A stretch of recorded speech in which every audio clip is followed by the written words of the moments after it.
ابو ذر رضی اللہ تعالیٰ عنہ ایک ویرانے میں رہتے تھے، صحرا کے اندر، بیمار ہو گئے، موت کا وقت آ گیا۔ ان کی بیوی کہنے لگی میں بوڑھی، یہ بچی چھوٹی، تو اب تم مر گیا تو تجھے غسل کون دے گا، کفن کون دے گا، قبر کون کھودے گا، جنازہ کون پڑھے گا؟ تو وہ کہنے لگے ما کذبت و ما کذبت، اللہ کی بندی نہ جھوٹ بول رہا ہوں نہ بولنے والا جھوٹا ہے۔ میں ایک مجلس میں تھا، میرے نبی نے فرمایا تھا اس مجلس میں ایک شخص ایسا ہے جو اکیلا رہے گا، اکیلا مرے گا، اور اس کا جنازہ مسلمانوں کی ایک جماعت پڑھے گی۔ وہ مجلس کے لوگ سب شہروں میں مر گئے، میں اکیلا مر رہا ہوں، کوئی آئے گا میرا جنازہ پڑھنے؟ کہنے لگی انا یکون وقد انقطع الحاج، ارے ابو ذر کیسے ممکن ہے، اب تو حج کا موسم بھی نہیں۔ عراق سے جو راستہ جاتا تھا مکے کو، وہ صرف حج کے دنوں میں چلتا تھا کہ وہ شارٹ کٹ ہو جاتا تھا جہاں ابو ذر رضی اللہ عنہ کا قیام تھا۔ تو جب حج کا موسم نہیں ہوتا تھا تو وہ راستہ ویران ہو جاتا تھا۔ تو ان کی بیگم نے کہا کیسے ہوگا، اب تو حج کا موسم بھی نہیں۔ کہنے لگے کہنے والا جھوٹا نہیں ہے، سچا ہے، اور میں بھی سچ کہہ رہا، کوئی آئے گا، پتہ نہیں کتھوں آئے گا، مینوں نہیں پتا، لیکن کہنے والا سچا ہے۔ جا تو راستے میں بیٹھ، دیکھ شاید کوئی آ رہا ہو۔ پہلا دن گزر گیا، کوئی نہیں آیا۔ دوسرا دن کہ جا دیکھ راستے پر کوئی آئے گا۔ وہ کہنے لگے یہ بیچارہ تب بڈھا ہو گیا، سمجھ پوری نہیں رہی، چلو میں آکھا مان لواں۔ تو پھر جا کے بیٹھ گئی، پھر کوئی نہیں آیا۔ جب تیسرا دن آیا تو بیٹی سے فرمایا بیٹی بکرا ذبح کرو، کھانا تیار کرو، آج مہمان آئیں گے، مجھے لگتا ہے آج میری موت کا دن ہے، آج مہمان آئیں گے تو میری موت کی وجہ سے ان کے مہمانی میں کمی نہیں ہونی چاہیے۔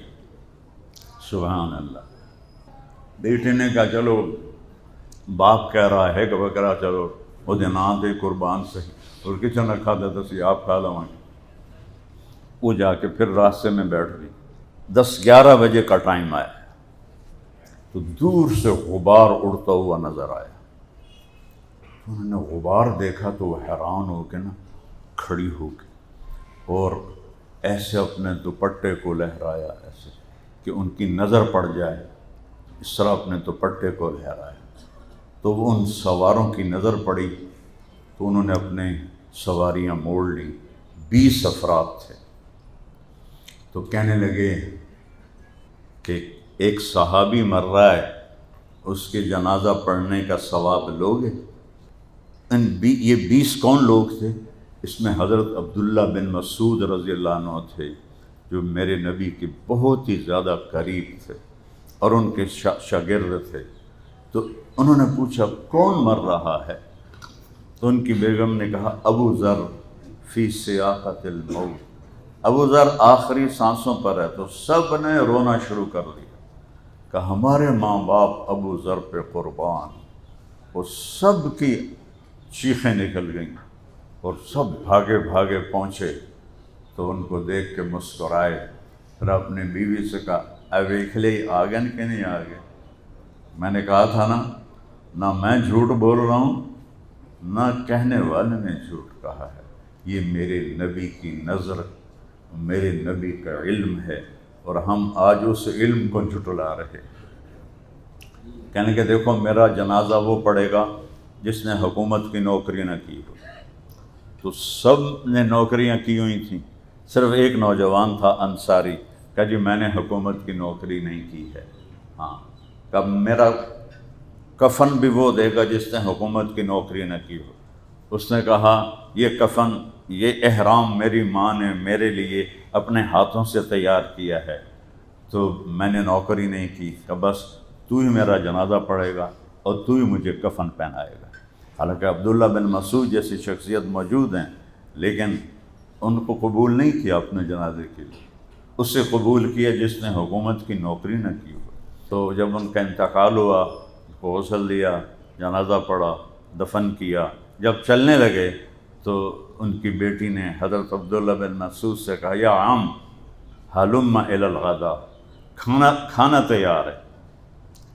کہنے لگے کھانا کیسے تیار ہے؟ تمہیں کیا خبر تھی کہ ہم لوگ آ رہے ہیں؟ کہا والد نے فرمایا تھا کہ آج میرا جنازہ پڑھنے کچھ لوگ آئیں گے، میری موت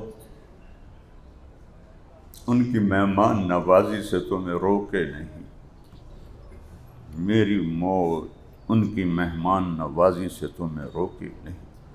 میرے نبی کا فرمان ہے، سخی اللہ کے قریب ہوتا ہے،